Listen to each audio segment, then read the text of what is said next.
గారిని అలాగే సర్పంచ్ గారిని అలాగే మరి వైస్ సర్పంచ్ గారిని తెలియజేయడం జరిగింది. కనుక ఇది దృష్టిలో పెట్టుకుంటే అధికారులు మా గురించి, మా గ్రామం గురించి, మా బాధలు, మా రైతుల యొక్క బాధలు, మా మంచినీటి సమస్యను తీరుస్తారని మేము కోరుకుంటున్నాము.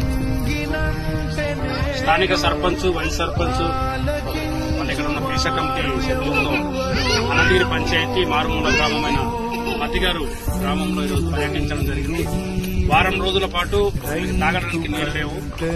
ఈ విషయం పైన చాలా వాళ్ళు కాగితాల రూపంలో, మాటల ద్వారా, ఫోన్ ద్వారా మాట్లాడుతూ మాకు తాగడానికి మంచినీళ్ళు, తక్షణమే మంచినీళ్ళు ఇవ్వాలా, మేము ఇక్కడ నుండి తులసి మామిడి కిందకి వెళ్లి మోసుకొని రావాల్సినటువంటి దుస్థితి ఏర్పడుతుంది. కాబట్టి మాకు మంచినీళ్ళు కావాలని అడుగుతున్నారు. ఇది వరకే ఇక్కడ మంచినీళ్ళ కోసం ఆ కొండ, ఆ పైన కొండ 1 కిలోమీటర్ పైనుండి ఒక ఊట ఉంది. అక్కడ నుండి నీళ్లు ఇక్కడ ఇచ్చారు పంచాయతీ నుండి. కానీ ఆ సోర్సు ఎండిపోవడంతో ఈరోజు తాగడానికి నీళ్లు లేదు.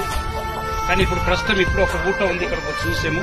అక్కడ కొద్దిగా ఆ చలమలు సేకరిస్తే కొద్దిగా తీసి అలాగా 1-2 బిందెలు అవుతుంది.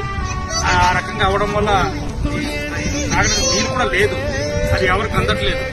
నీరు కూడా ఇప్పుడు లేదు, ఇటువంటి పరిస్థితి ఉంది. కాబట్టి ఇప్పుడే కలెక్టర్ గారితో, డిఓ గారితో మాట్లాడి నిధులు రప్పించి ఈ రకంగా ఇక్కడ నీళ్లు ఇవ్వడం కోసం ప్రయత్నం చేస్తాం. ఆర్డబ్ల్యూఎస్ డిపార్ట్మెంట్ వాళ్ళతో కూడా ఇప్పుడు మాట్లాడడం జరిగింది, ఏఈ గారితో, డిఈ గారితో. కాబట్టి ఇప్పుడు జేజేఎంలో కూడా ఏదైతే అవకాశం ఉందో దానికి ముందు ప్రయారిటీ పెట్టి దీనికి జేజేఎం నుండి కూడా మనకు ఇక్కడ చేసి నీరు అనేది అందుబాటులో తేవాలా, సౌకర్యం కల్పించాలి.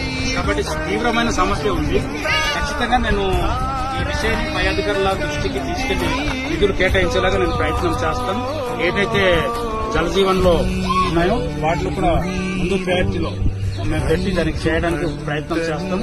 ఒకవేళ లేని ఆడల వీళ్ళందరూ అనంతగిరి మండల కేంద్రాన్ని కూడా నా దగ్గర వచ్చారు, మాట్లాడాం. మళ్ళీ నేను కూడా తిరిగి గ్రామంలో పర్యటించడం జరిగింది.